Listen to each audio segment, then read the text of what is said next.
Welcome back to This Week Freedom and Prosperity Radio, the weekly radio news magazine that we put together for you here at the Virginia Institute for Public Policy. VAInstitute.org is where you find us, the YouTube channel with all our archived episodes on it as well. Search Freedom and Prosperity Radio. Our next guest is the Director of Communication and External Relations at the Capital Research Center. Sarah Lee is on with us. Sarah, welcome back to Freedom and Prosperity Radio. I hope you had a great Thanksgiving. Thank you so much, Joe. It's a pleasure to be with you. And yes, I did. Thanks.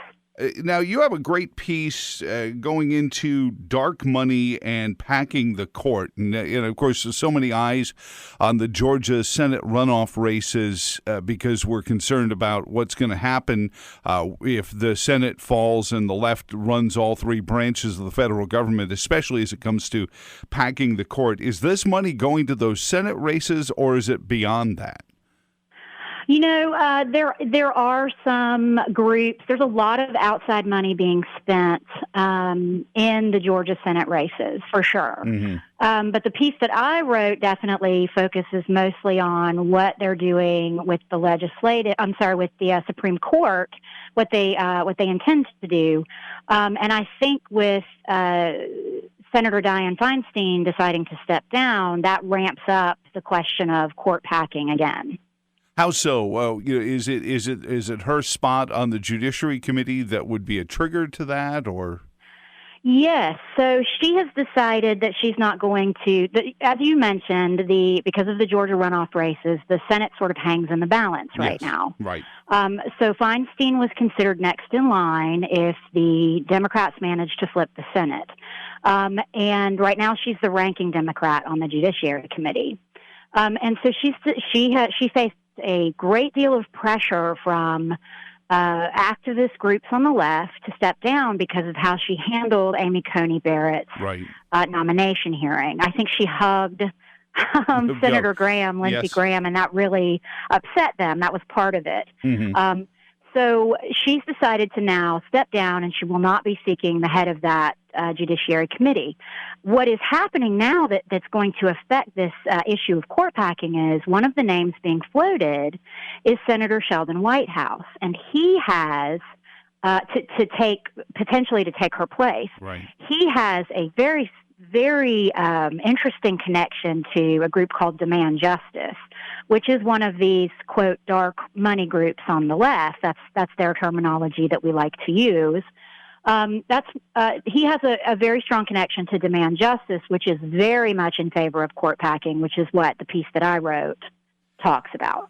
Now, when we talk about dark money, it means a lot of things to a lot of people. But, in these cases of these organizations, they're the ones who are out there, getting the street, teams together. They're the ones putting together mailers. They're the ones putting together ads that go after opponents in ways that candidates wouldn't. But is there even direct contribution as well? Yes, well, dark money basically just means that because you're a C4, you don't have to necessarily disclose your donors mm-hmm. or where you're giving your money. The law is, there are limits, contribution limits and things like that. Mm-hmm. So we don't always know where this money is going, how it's being spent. There's a group called Arabella Advisors, which is a huge leftist activist spending group that has 4 nonprofits under it, and they give out a ton of money to all of these activist groups that sort of pop up and then disappear. And it's hard to track by design. Mm-hmm. So, yes, it's not always easy to tell where the money is going, and that's more than likely intentional.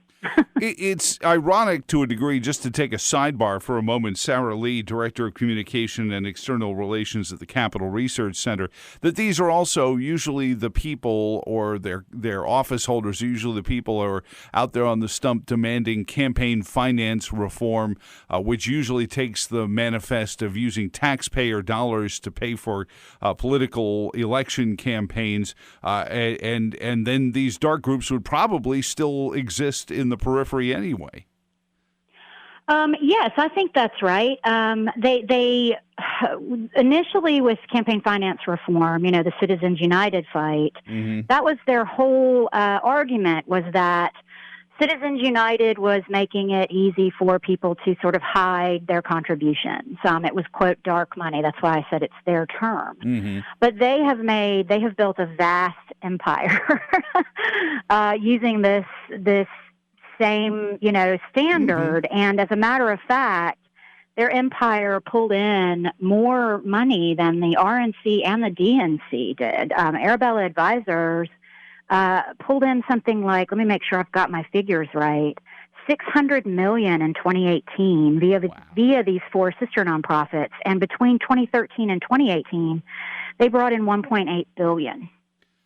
They spent $1.8 billion. So it is a huge network.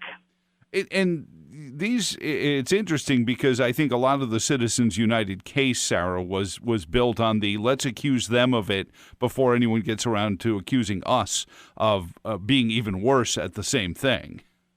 Yeah, well, that sometimes I think tends to be, a political strategy. It's projection. You're doing the thing that we're doing, but we can put you off the scent if we accuse you of doing it. Right, because then you just it happens on both sides, I think. You're just deflecting. All right, so let's connect Sheldon Whitehouse. Now, this group is connected to Sheldon Whitehouse.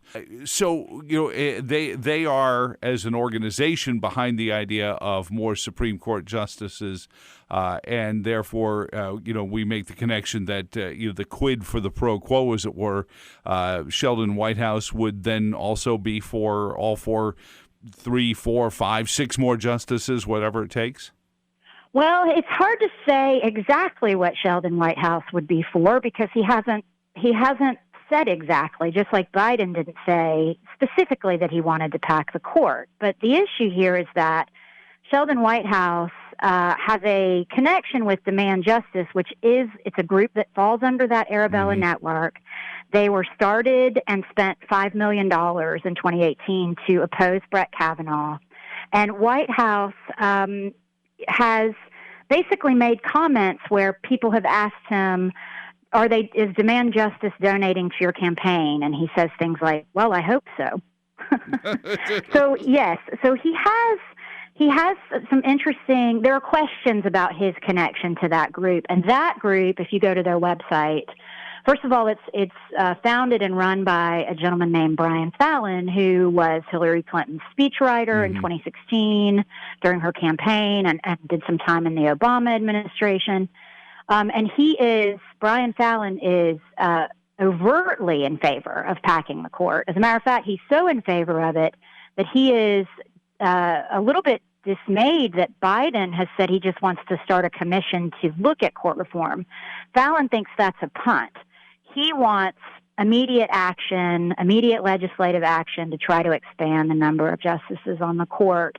And so if Sheldon Whitehouse does assume Feinstein's seat and there are questions about that relationship, this issue may pop back up. Where does their money come from? Is this quietly coming from the Tides Foundation, some of the big players, or is this quietly coming from Hollywood and some of the other intellectual elites of the country? Well, again, it's hard to say because the reporting requirements don't require, past a certain limit, disclosure of a lot of that information. And so there is some information about Tides giving out to some of these Arabella groups and working with some of these Arabella groups and receiving grants and giving grants. I mean, it just kind of all works in all directions. But it's hard it's very hard to actually trace that money. All we can do is kind of loosely make the connections where we see, based on FEC filings, that this group gave this amount of money, donated this amount of money, and we know that's connected through another, IRS 990 that shows these kinds of relationships, but it's a very difficult labyrinth and puzzle trying to put it all together. Now, if you go to try to donate, which I didn't do, but if you go, because I was just curious, and it does send you to Act Blue, who seems to be the home of all of these fundraising websites. If you go to try to give money to Black Lives Matter, it takes you to Act Blue. And this clearinghouse, I guess, is there a concern about this, Sarah?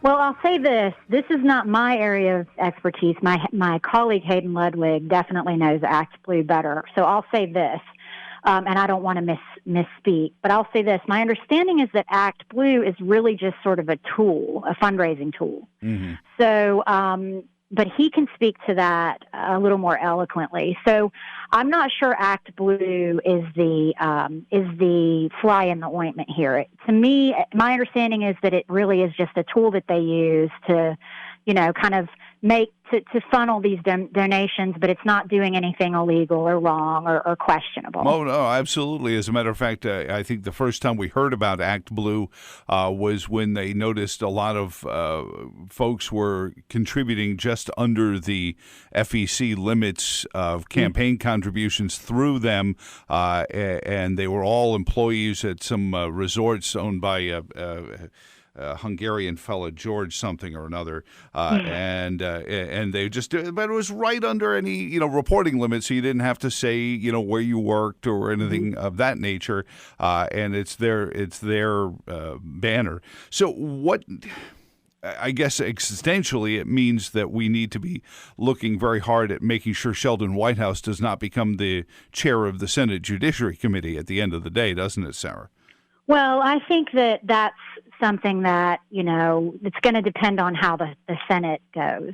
And that depends on the race in Georgia. And yes, to your question at the top of the show, there is a lot of outside spending going on in Georgia. I just started looking at that. I can't, speak to any degree of granularity on it, but there's a ton of it flowing into Georgia. And the Democrats definitely, and the Republicans too, definitely want to win those races because, yes, it does affect whether or not we get somebody on the Senate Judiciary Committee in a chairman role who can actually float these legislative pushes to pack the court. Mm-hmm.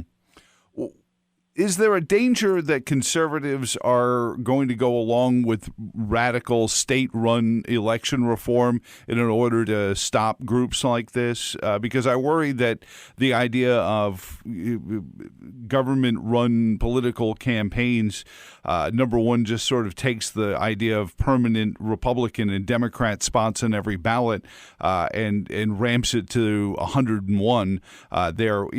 Because I always worry that Republicans are starting to sound like Democrats in some ways when they start talking about election reform. I don't really know what's going to happen. This election has been unprecedented. Mm-hmm. So I know that there is concern, obviously. We all know that there's concern from some that there was, vote fraud. And so people are looking at wanting to kind of shore up how we do elections. I'm with you personally, not in my work capacity. I'm not sure. I tend to be smaller government is better government. So, conducting elections at a more local level, I think is probably the better way to go. But who knows? I mean, I think part of the problem we ran into at this election was that because of the pandemic, there was sort of this, one size fits all, everybody vote by mail. Yeah, well, and that seems to be where the questions now are arising. Are there conservative groups out there trying to do the same sort of fundraising that Act Blue is doing and the Demand Justice folks are doing, or are we really stuck with the traditional give the money to the candidate you like and the RNC and the state parties? Oh, no, there's some of the same kind of fundraising on the other side. I think the issue is that the progressive side would have you believe, and they've done a very good job of, promoting this idea, that they are not engaged in that kind of thing, when in fact they actually bring in a lot more and give out a lot more than the conservative side does. So I think it's more likely that the conservative side doesn't. I mean, I hate to say this, but they don't do it as well. Interesting. And I guess, as circle all the way back to the Citizens United decision, that was one group that was doing it, and the left circled the wagons and tried to get them to stop. And that's exactly why, because every time the conservative side says, okay, the rules have changed now, so these are now legal things we can do, we're going to do these things. The smear campaigns start, and I think this GSA woman who, Emily Miller, I think her name is, or Murphy, I can't remember her name, where she said that because they hadn't started the transition documents for Biden, she was being personally threatened. Even her pets were being threatened. Oh, and yeah. So that's something, I think, and of course, I don't think it's appropriate for conservatives to adopt those tactics. So we're sort of left at a place where, well, what do you do when those things happen? I don't have the answer. Well, and somebody pointed to me and said that this is a blind spot in the Constitution. I said, well, the Constitution never took into the account that the government was going to be handing out $20 trillion in, for lack of a better comparison, venture capital to whoever fills out the best forms. And I think that's the bigger problem, is that these seats in the House and Senate have become so valuable fiscally. To demand tens of millions of dollars spent for a job that pays $175,000 a year.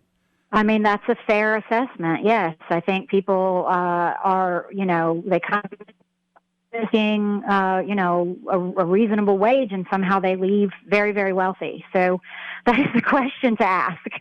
Well, and certainly the issue of Hunter Biden and what he may or may not have been influence peddling with his senator and then vice president father is a fair point to this. Is if these deals are that lucrative, that's where this. It seems to me that at very least logically, it seems that's what lines up here, is that these decision-making positions become so valuable financially to either international businesses or American ones. That's why there's so much interest in who wins them to create this kind of bloodlust money, isn't it, Sarah? Well, I can't speak to that because particularly the Hunter Biden issue, we just don't really know enough to really speak eloquently on it. I do know that I think there's enough out there that warrants people questioning it, as you're doing. So I see no problem with asking those questions. But as far as, tying something like that to why people go into public service, I can't say. I do. I'm a little bit of a Pollyanna, so I really believe that people ultimately, initially, go into public service and become legislators to serve. Right, for the best reason. You and me both in this, and at some point. What about the Dominion software story? Let's bring up the last one here, and you see, the concern over what Dominion software may have been doing, and I know it was, I think it was Stalin that said it's not who votes, it's who counts the votes. Is there concern that, with software and things like that, we're going to be convinced to lose even more faith in our elections, given the money, and then the money goes through these companies that create election software and equipment, that kind of thing? Oh, again, this is so early in the investigation of these things that I cannot speak to exactly what happened and what's going to happen. I will say that there is already, I think, enough there are enough people questioning what happened in this last election that my gut tells me that we will see changes in the next presidential election in how we conduct our votes. And that's all I can really say, because I don't know where all of this is headed, but I think there's enough questioning right now that we'll see some changes. I think then all the more reason that this Senate election, these runoffs, are so important. Sarah Lee is the Director of Communication, External Relations at the Capital Research Center. Also, all the more reason why you guys are so important to what you do there. CapitalResearch.org. Help them out if you can. And I hope you have a wonderful weekend. Have a great weekend. Thank you so much. Have a good one, too. And thank you for listening. And as always, you are the thing we are so thankful for here at the Virginia Institute for Public Policy, for all of your help and assistance in doing what we do. Until next week, so long, and thanks for all the fish.